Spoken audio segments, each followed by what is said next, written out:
Welcome to the Deep Dive, where we take the research stack you have collected and transform it into the single most fascinating conversation you'll have all week. Today, we are attempting to chart the career and, frankly, the almost mythical technique of a figure whose body of work is as slender as it is absolutely titanic. We are talking about Sir Daniel Day-Lewis. It's such an interesting subject for a deep dive, isn't it? Precisely because of that slenderness you mentioned. Unlike almost any other actor, you can't trace his trajectory across, dozens and dozens of films. Day-Lewis is a phenomenon who's defined just as much by the monumental work he did do as he is by the vast, vast amount of work he just deliberately said no to. That selectivity, that's where we have to start, I think. I mean, this is the only person to hold the record for 3 Academy Awards for Best Actor. 3. And yet, if you look at his output, especially since the late 90s, his filmography is, well, it's almost shockingly sparse. So our mission today is really to unpack the sources surrounding this great enigma. How does an actor get to that level of depth, creating performances that critics, they seriously compare to Laurence Olivier and Marlon Brando? And maybe more importantly, what is the personal cost? What's the professional cost of maintaining that incredible, almost terrifying intensity? Right. And we've synthesized a really comprehensive look at his life and work. We're detailing his famous or, infamous method technique, the rigorous, often painful preparations, the multiple sudden hiatuses, his incredibly rich and complex family background, and critically, his recent return to the screen in 2024. We're trying to extract those surprising nuggets that really explain his reputation as, and this is a quote, one of the greatest actors in the history of cinema. I think the most immediate thing, the thing that really establishes his mystique, is that scarcity. The source material notes he has starred in only 7 films since 1998. 7. He makes each project an event, It's almost a pilgrimage for the audience. But is that selectivity really the key?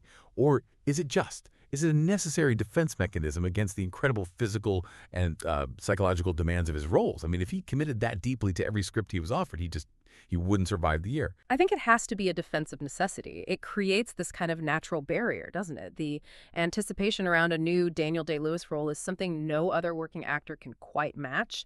And it's precisely because of that known quality control. You just know when he signs onto something, it's going to be transformative, not just for the character, but for the entire world that the film is trying to build. To understand where that intensity comes from, you really have to look directly at the pressure and the privilege of his origins. Day-Lewis was born in 1957 in Kensington, London, but his background was, well, it was anything but uniform.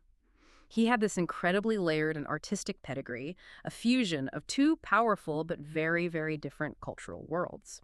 It's a truly fascinating combination. It's like it's establishment and artistic rebellion all in one. On one side, his father was Cecil Day-Lewis, the Irish-born Poet Laureate, and he came from a very distinguished Protestant Anglo-Irish descent.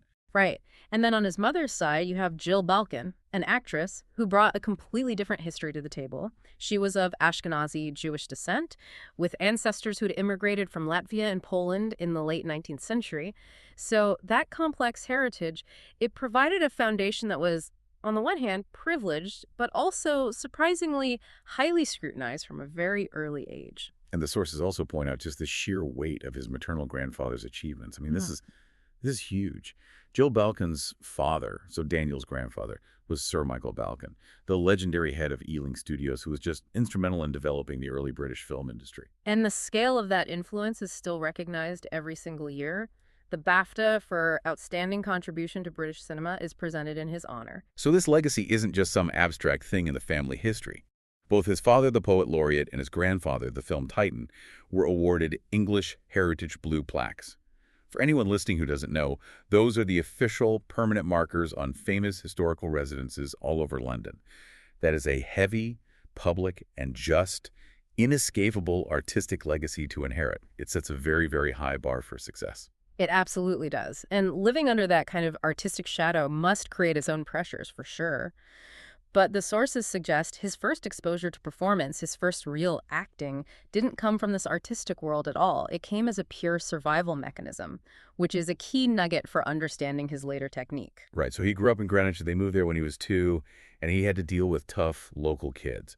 And because of his background, he was immediately singled out. He was bullied just mercilessly for being both Jewish and posh. That's a terrible dual target, isn't it? You're being hit for being ethnically and socioeconomically different at the same time. It sounds like an incredibly difficult, formative period.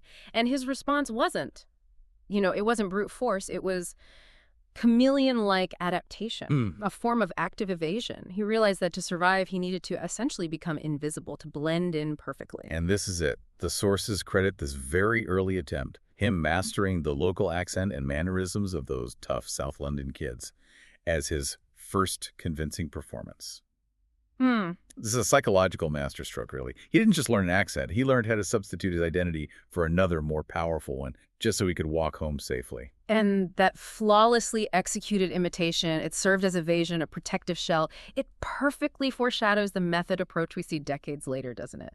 The total dedication to inhabiting an identity so completely that the original self, the self that was vulnerable and subject to ridicule, it just disappears behind the new one. It gives the actor a freedom that the private man doesn't feel. And that desire to evade his real identity, it also manifested in a really rebellious nature early on.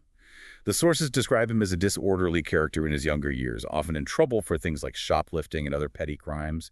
He was, to put it mildly, wild, very resistant to his structured upbringing. That wildness eventually led his parents to send him away. In 1968, he went to Sevenoaks School in Kent. And while he was there, the structure seemed to channel his energy into very specific interests. The sources list 3: woodworking, acting, and fishing. That is absolutely crucial. Those 3 pursuits, one creative, acting, one intensely focused craft demanding patience and physical precision, woodworking, and one intensely quiet, solitary outdoor activity, fishing. They seem to perfectly reflect the 3 sort of compartmentalized sides of the man we know today. They are all activities that demand singular focus and deep practical immersion in a physical reality. And that need for physical, grounded reality was paramount. He didn't stay at Sevenoaks long. He transferred to the more relaxed Bedales, which had a stronger creative ethos, before he left in 1975. But even then, before committing fully to performance, he prioritized craftsmanship. He actually applied for a 5-year apprenticeship as a cabinet maker, but was rejected because he didn't have enough formal experience. Can you imagine? Cinema almost lost one of its greatest actors because he didn't have the right joinery skills. It just speaks volumes that he initially sought a career that produced immediate, tangible, perfectly structured objects, rather than the fluid, emotional, and exhausting work of the stage. Well, fortunately for us, fate intervened. He eventually pursued formal acting training and was accepted at the Bristol Old Vic Theatre School. He was there for 3 years, training alongside future stars like Miranda Richardson, and his teacher there gave this fantastic assessment, noting that Day-Lewis was quiet and polite, but had a burning quality. There was, quote, a lot going on beneath that quiet appearance. That hidden fire was evident years earlier, though, long before any formal training. His first ever film debut, at the age of 14 in 1971, was an uncredited role. He played a child vandal in the film Sunday, Bloody Sunday. And he recalled the experience of getting paid £2 to deliberately vandalize expensive cars parked outside his local church. He called the experience heaven. And if you connect that back to the bullied child who had to use imitation as survival, it becomes this powerful, almost therapeutic moment. The disorderly character he had become in his rebellion, he finally gets paid to be disorderly on film. It's a perfect foreshadowing of the intense, almost lawless freedom he finds inside a role later in life, a place where the rules of polite society and physical self-preservation just no longer apply. The journey from that initial training to the legend he became, it's all defined by his approach to performance. We call it method acting. But what Day-Lewis does, he takes that technique, which originated with Stanislavski and was popularized by Strasberg, he takes it to such extremes that it almost stops being a psychological technique and starts becoming physical substitution. That is the precise distinction. He is famous for constant devotion and research, and crucially, for remaining completely in character, in identity, in physicality and accent throughout the entire shooting schedule. Yeah. This total substitution often pushes him to the point where it's adversely affecting his physical and his mental health. The boundaries between the character's life and his own just cease to exist for months at a time. Okay, let's unpack these legendary anecdotes one by one, because they are the nuggets you really need to understand the cost. Yeah. We have to start with his Oscar-winning turn in My Left Foot in 1989. He played Christy Brown, who was paralyzed and could only control his left foot. So Day-Lewis fully committed to understanding the physical and social reality of that paralysis. This wasn't just about looking the part, it was internal. He refused to break character, which meant he stayed in the wheelchair the entire time. The sources recall crew members having to literally lift him over camera and lighting wires because he just would not use his legs. This deliberate discomfort was a way for him to gain insight into all aspects of Brown's life, including the embarrassing and dependent moments. And that dependence became critical. Crew members were literally required to spoon-feed him throughout the shoot. Now, for the average person striving for professional excellence, this raises a huge question about the ethical line. I mean, where is the line between artistic sacrifice and simple professional self-harm? And how did the crew, who were just there to get the film made, react to being forced into this caretaker role? That's a powerful point. The sources suggest the crew. Well, at first they found it highly demanding and sometimes absurd.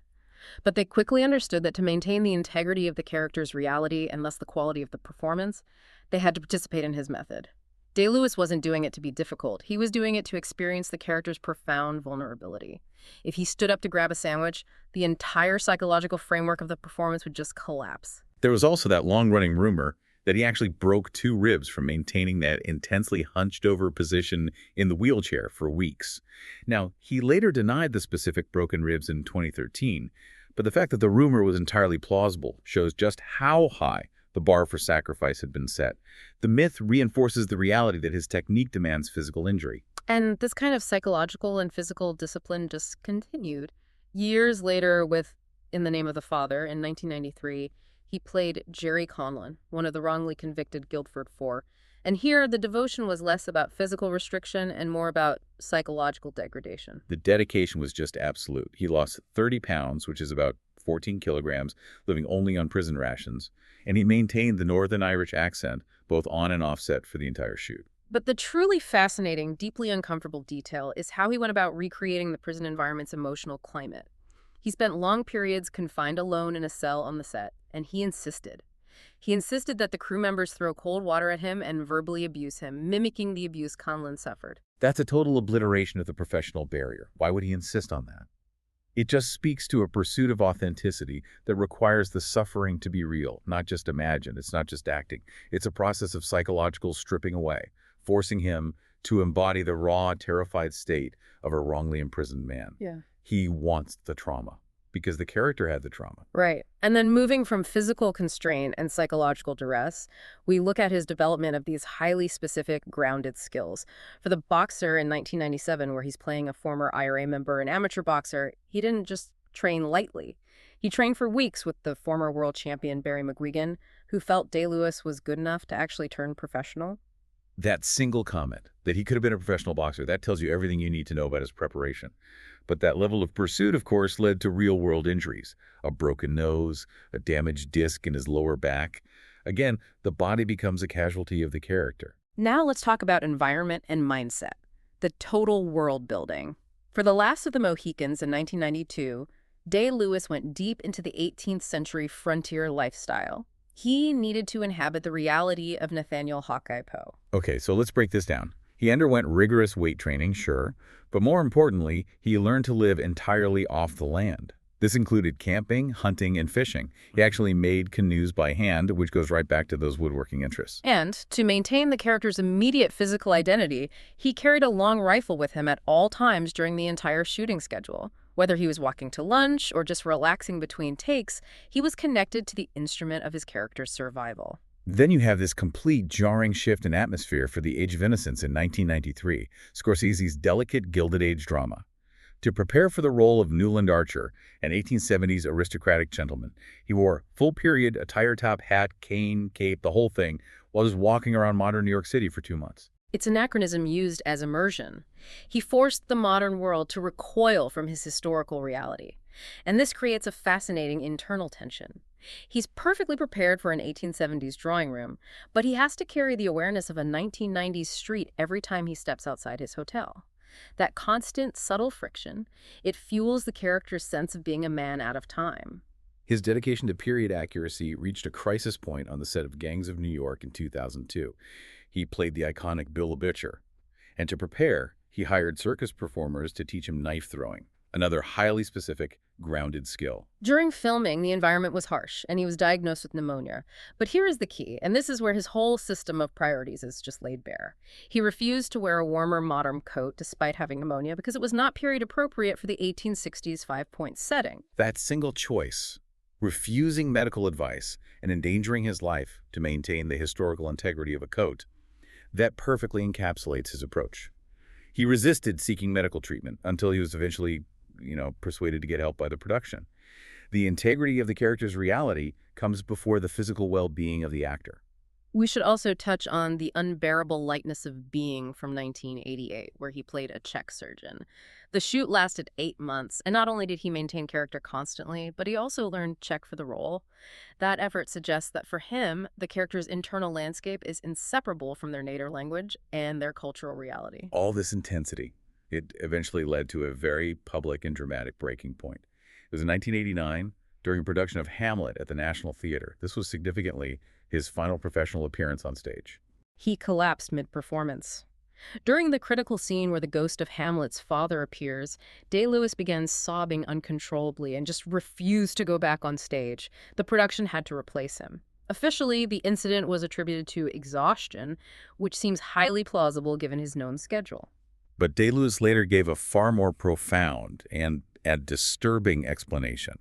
He said he had seen the ghost of his own father, who had died when Daniel was just 15, leaving a heavy emotional residue.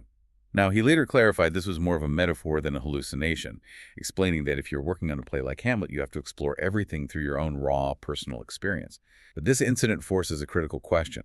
Does this method technique inherently require the actor to push themselves to the point of psychological collapse just to achieve the role's fundamental inner truth? It suggests the method is a double-edged sword. It grants him this unparalleled access to emotional truth, but the price is the loss of his own psychological safety net. And the media attention after that onstage breakdown was immense. The sources cite this as a major contributor to his later decision to move permanently to Ireland, seeking the intense privacy that became his career hallmark. Now, Day-Lewis was already building the momentum for this intensity well before the Hamlet collapse and the Oscar for My Left Foot. His breakthrough really came in the 1980s. He was evolving from supporting roles, like playing a South African street thug who racially bullies the title character in Gandhi in '82, and appearing in The Bounty in 1984. He also spent time on stage, joining the Royal Shakespeare Company, taking on roles like Romeo and Flute. But his critical acclaim truly arrived in 1985 with this remarkable double feature of contrasting roles that just showcased his phenomenal range early on. He played the young gay Englishman in an interracial relationship in My Beautiful Laundrette, a film that remains so highly regarded it's ranked 50th in the BFI's 100 Greatest British Films. And then you contrast that immediately with his role as the proper, repressed, upper-class Cecil Vyse in A Room with a View in the same year. To embody two such wildly different characters with such perfection, it already signaled that his shape-shifting ability was just on another level. It moved him beyond the conventional character actor bracket. He was recognized as part of that exciting wave of talent they dubbed the Brit Pack, alongside contemporaries like Gary Oldman, Colin Firth, Tim Roth.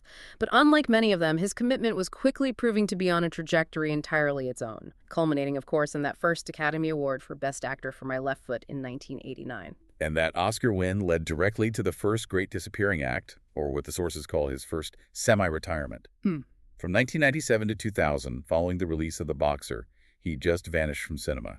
He returned to one of his long-held, quieter passions. This is where the core insight about control really comes in.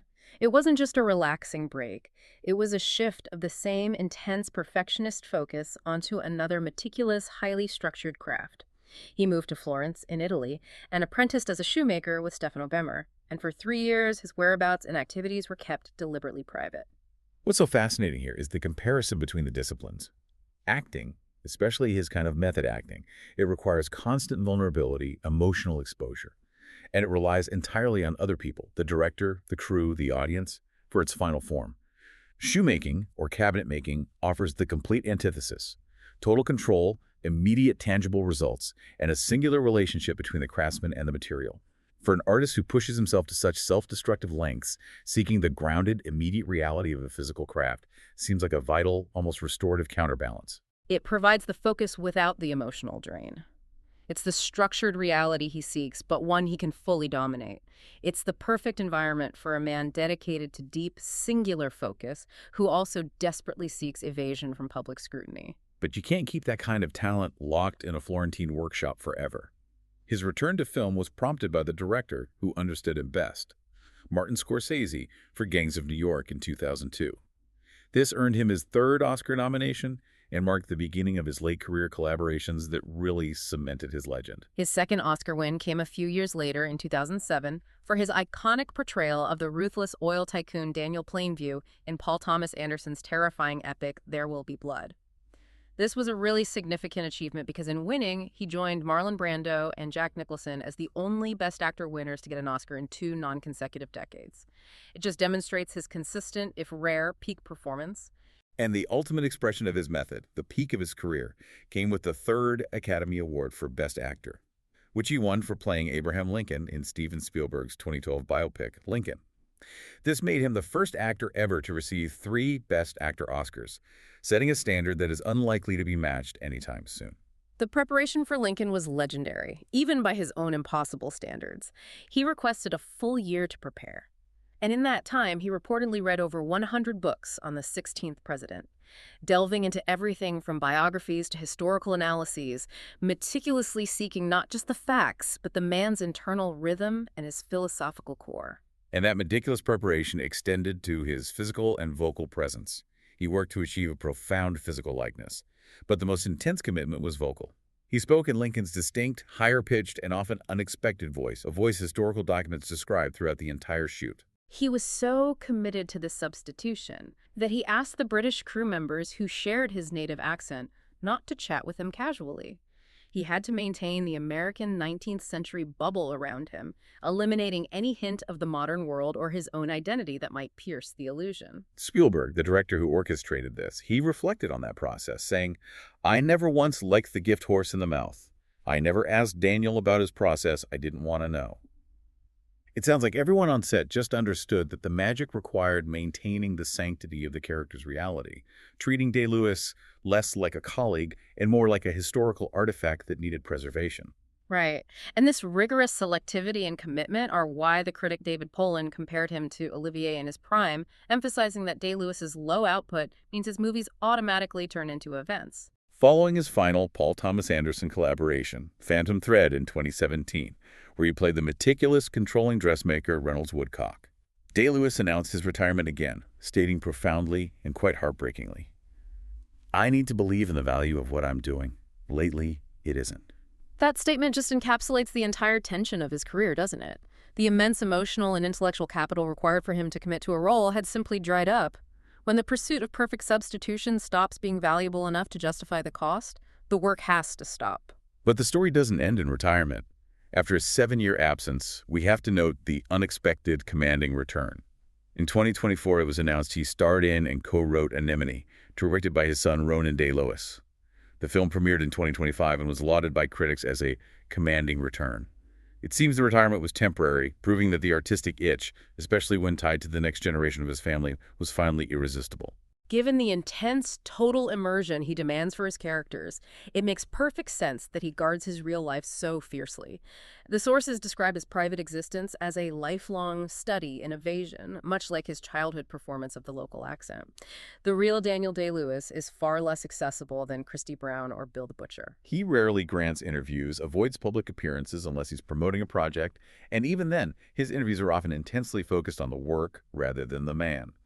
Regarding his relationships, he had a 6-year relationship with the French actress Isabelle Adjani. Their son was born in 1995, shortly after the relationship ended. He then married Rebecca Miller, who is the daughter of the celebrated American playwright Arthur Miller, in 1996.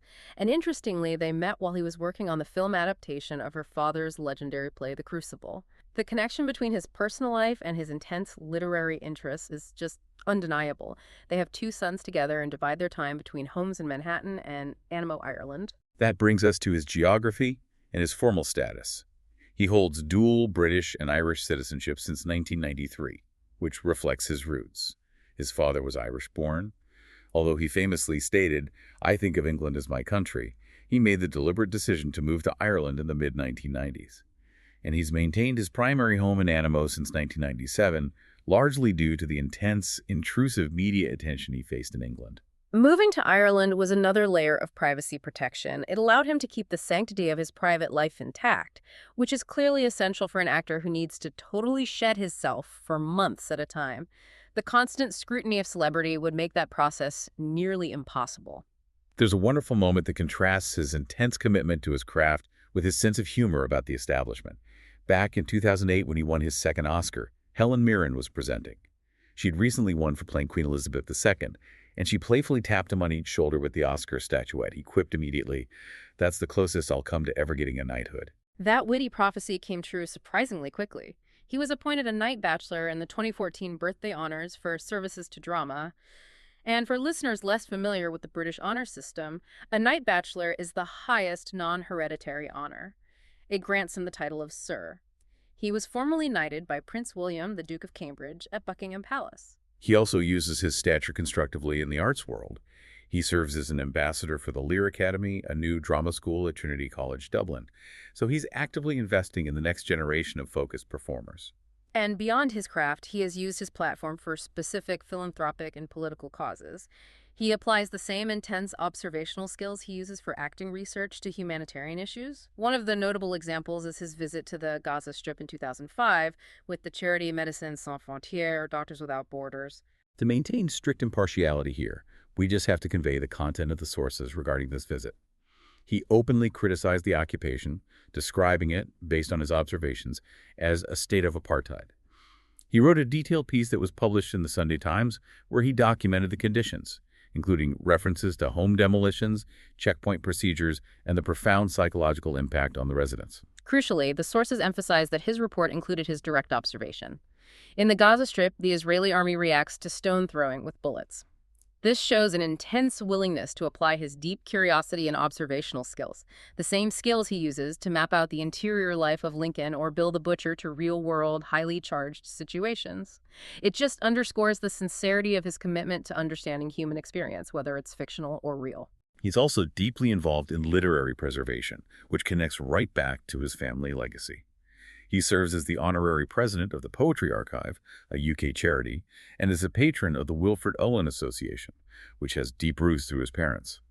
His father, Cecil Day-Lewis, edited Owen's poetry, and his mother was a vice president of the association. And finally, when discussing the philosophy that drives him, he's remarkably straightforward.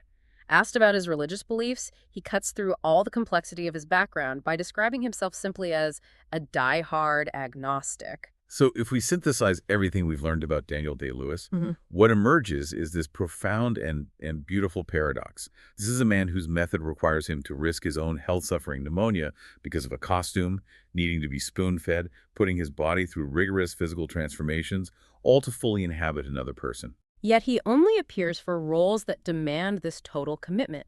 He treats acting not as a profession or a means to perpetual fame, but as a temporary, total substitution of self.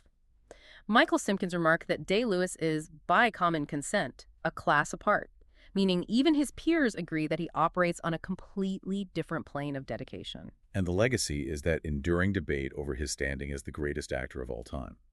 Joe Queenan summarized this perfectly, comparing it to debating whether the footballer Lionel Messi is better than Pelé. It's an argument of titans. But the consensus is that Day-Lewis is simply a class apart in his absolute dedication to transformation. That selective nature is not incidental. It's essential to the art. His rarity turns every film into an event, maximizing the impact of his work on our collective consciousness.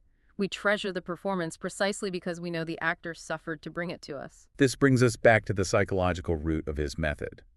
Given his complex, famous, and sometimes difficult background, the Poet Laureate father, the Ealing Studios grandfather, and the intense privacy he pursues, there's this fundamental tension between the man he is and the characters he plays. If you look closely at the roles he chose, historical titans like Lincoln, violent grounded figures like Bill the Butcher, or intensely structured practical craftsmen like the dressmaker Reynolds Woodcock, and even his lifelong interests like woodworking and shoemaking, they all represent identities that are intensely realized, structured, and profoundly real in their context. They are identities he can fully control and possess. So this raises an important question for you, the listener, to mull over, especially as we strive for perfection in our own careers. Does Daniel Day-Lewis's legendary method acting, his deep immersion into the highly grounded, intensely real identities of others, reflect a fundamental desire to escape, or maybe even replace his own famous, complex background in his pursuit of privacy? What does this specific, total pursuit of perfection cost the person? And how does the value of his resulting R3 Oscars, countless unforgettable roles, ultimately justify that price for the audience? Thank you for joining us for this deep dive into the perfect imperfection of Daniel Day-Lewis. We'll see you next time.